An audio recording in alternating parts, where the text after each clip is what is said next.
24 हो जाएंगे हम हमारे पास। मौलाना साहब वोट देंगे? पूरी उम्मीद है मौलाना साहब वोट देंगे। जो भी जुडिशल रिफॉर्म्स आएंगे वो इज्तिमाई नौइयत के होंगे, कोई इंफरादी नौइयत पे। बिल्कुल मैं आपको यकीन दिलाता हूँ। आईनी तरमीम के लिए हुकूमत का नंबर्स पूरे करने का दावा। मौलाना फजल रहमान की जमात की 8 नशिस्तें अहमियत इख्तियार कर गईं। मौलाना जिस तरफ हुए उसकी नैया पार लगेगी। वजीर दिफा ख्वाजा आसिफ कहते हैं आईनी तरमीम आज पेश की जाएंगी, हम 224 हो जाएंगे। पूरी उम्मीद है मौलाना फजल रहमान हमें वोट देंगे। यकीन दिलाता हूँ जुडिशल रिफॉर्म्स इज्तिमाई नौइयत की होंगी, इनफरादी नहीं। इसहाक डार को भी नंबर पूरे होने का यकीन।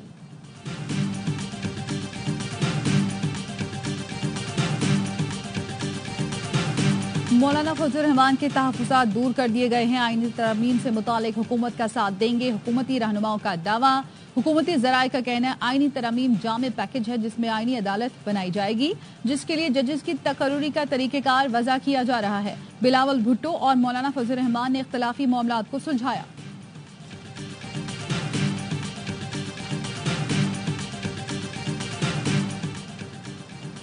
मुजव्विज़ा आईनी तरमीम का मुसव्विदा JUI के साथ शेयर किया गया है। JUI के रहनुमा सेनेटर कामरान मुर्तजा कहते हैं किसी के साथ इत्तेहाद की तरफ नहीं बढ़ रहे। मेहमान सारे मुअज़्ज़िज़ होते हैं, एहतराम देना जरूरी होता है। घर आना और बात है, पार्टी पॉलिसी अलग बात है। तब्दील शुदा वक्त के मुताबिक कौमी असम्बली का इजलास शाम 4 बजे और सेनेट का शाम 7 बजे होगा। मौलाना फजल रहमान ने आईनी तरमीम पर मुशावरत के लिए वक्त मांगा था। नून लीग के पार्लिमानी लीडर्स के अरकान असम्बली और सेनेट को हाजिरी यकीनी बनाने की हिदायत। मुस्लिम लीग नून के सदर नवाज शरीफ लाहौर से इस्लामाबाद के लिए रवाना। पार्लियामेंट की खुसूसी कमेटी के इजलास जारी। विफाकी काबीना का खुसूसी इजलास कुछ देर बाद होगा।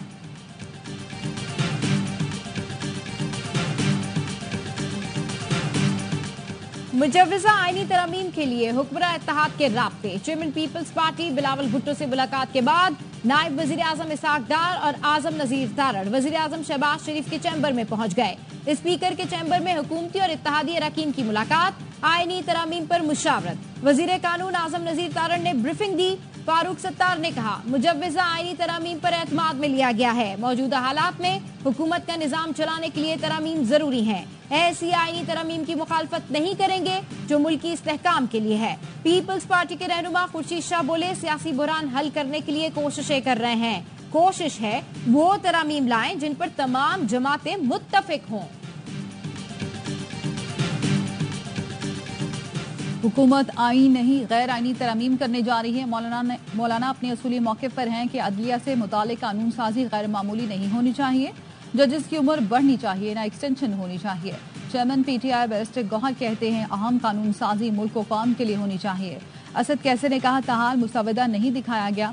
हुकूमत चीजों को बिल्डोज कर रही है। पार्लियामेंट को रबर स्टैंप बना दिया गया। जरताज गुल ने कहा नून लीग के पास वोट पूरे नहीं है, उन्हें आईनी तरमीम से पीछे हट जाना चाहिए।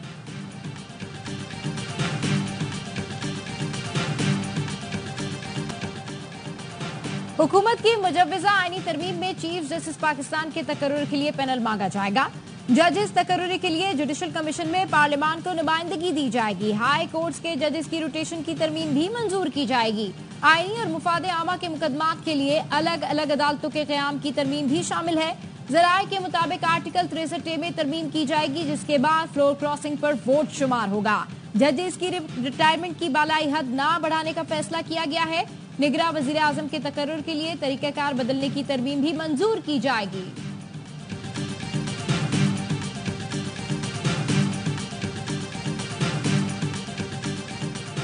सुप्रीम कोर्ट की जानिब से मखसूस नशस्तों पर वजाहत का मामला। इलेक्शन कमीशन ने मुशावरती इजलास कल 11 बजे तलब कर लिया।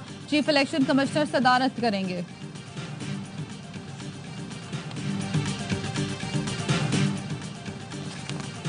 PDM हुकूमत ने मुश्किल फैसले करके मुल्क को दिवालिया होने से बचाया। 2018 से 22 मुल्क की माशी तारीख का बदतरीन दौर रहा। वफाकी वजीर मनसूबाबंदी एहसन इकबाल कहते हैं पायदार मुआशी इस्तेहकाम के लिए पॉलिसीज और इस्लाहात का तसलसल जरूरी है। महंगाई में 38% से 9.6% की तारीखी कमी मौजे से कम नहीं। सेक्रेटरी इत्तलात नून लीग मरियम औरंगजेब का मौशी इस्तेहकाम लाने पर वजीर आजम को खिराजी तहसीन। कहा नून लीग की हुकूमत आते ही मौशी अशारिये दुरुस्त सिमत में जाते हैं।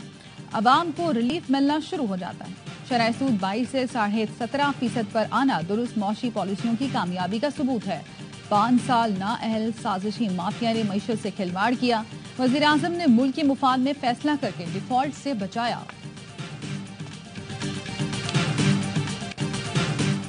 वफाकी हुकूमत ने डिस्कोज, NTDC और जिनकोज पर 6 माह के लिए लाजमी सर्विस एक्ट नाफिज कर दिया। जराये का कहना है लाजमी सर्विस एक्ट सरकारी बिजली कंपनीज की निजकारी पर मुमकिना एहतजाज से बचने के लिए किया गया है। लाजमी सर्विस एक्ट के तहत एहतजाज और हड़ताल पर पाबंदी होगी। डिस्कोज, NTDC और जिनकोज यूनियन की सरगर्मियों पर भी पाबंदी आयद होगी। लाजमी सर्विस एक्ट की खिलाफ वर्जी करने वालों के खिलाफ कार्रवाई होगी।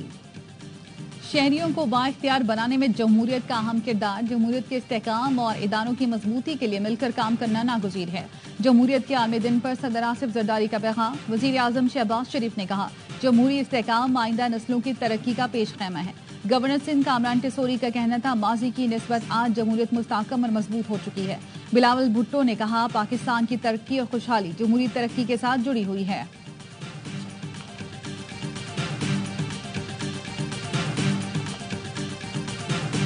मुल्क भर में जश्न ईद मिलादुन्नबी सल्लल्लाहु अलैहि वसल्लम की तैयारियां जारी। मुख्तलिफ शहरों में आशिकाने रसूल ने घरों और गलियों को बरकी कुमकुमों से सजा दिया। कराची समेत मुल्क भर में ईद मिलादुन्नबी की सजावट के सामान के स्टॉल लग गए। फिजाओं में हर सू दुरूद व सलाम की सदाएं। गवर्नर हाउस सिंध में जश्न ईद मिलादुन्नबी सल्लल्लाहु अलैहि वसल्लम की रूह परवर महफिल 12 रबीउल अव्वल की मुनासबत से चिरागा। रावलपिंडी में 24 घंटे के दौरान मजीद 32 अफराद में डेंगू वायरस की तस्दीक। 3 अफराद की हालत तशवीशनाक। महकमा सेहत का कहना है, रवां साल डेंगू से मुतासरा मरीजों की तादाद 338 हो गई। कंदकोट में पुलिस का डाकू और जराइम पेशा अफराद के खिलाफ ऑपरेशन का चौथा रोज। SSP का कहना है, 3 मुश्तबा अफराद को हिरासत में लिया गया। डाकू के कई ठिकानों को मिसमार कर दिया। गजा में इसराइली जारी है। 24 घंटे में इसराइली बमबारी में 26 फलस्तीनी शहीद। नसीरात कैंप पर हमले में 3, जबालिया में 1 नौजवान शहीद। इसराइली तैयारों ने रफा में रिहायशी इमारतों पर बम बरसाए। बैतुल्लाहिया खाली करने की वार्निंग दे दी। इसराइल में वजीर आजम नेतन्याहू हुकूमत के खिलाफ बड़ा मुजाहरा। यरगमालियों को रिहा करवाने का मुतालबा।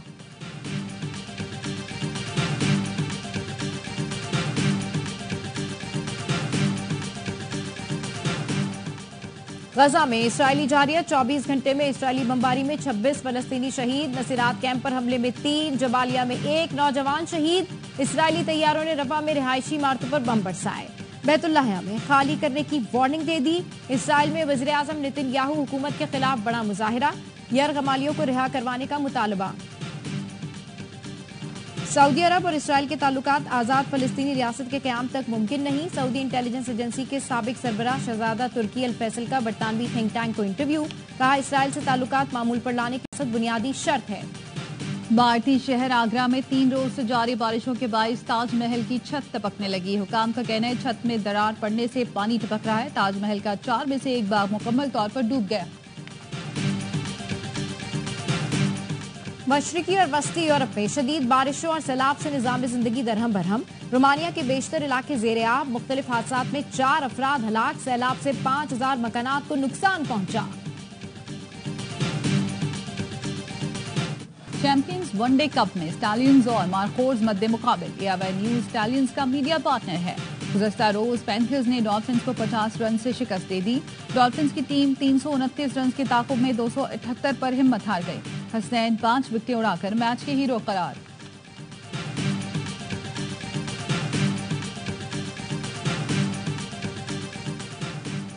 पाकिस्तान की Salima Imtiaz ICC international panel of development umpires में नामजद। सलीमा इम्तियाज ये एजाज हासिल करने वाली पहली पाकिस्तानी खातून बन गईं। पाकिस्तान और जनूबी अफ्रीका विमेंस की T20 सीरीज में एम्पायरिंग करेंगी। और इंग्लिश प्रीमियर लीग में मैनचेस्टर सिटी का शानदार सफर जारी। ब्रेंटफोर्ड को शिकस्त देकर मुसलसल चौथी कामयाबी हासिल कर ली। मैनचेस्टर यूनाइटेड ने साउथहैम्पटन को 3-0 से शिकस्त दे दी। एस्टन विला ने एवेंटन को 2 के मुकाबले में 3 गोल से हरा दिया। चेल्सी ने बोर्नमाउथ को जेर किया।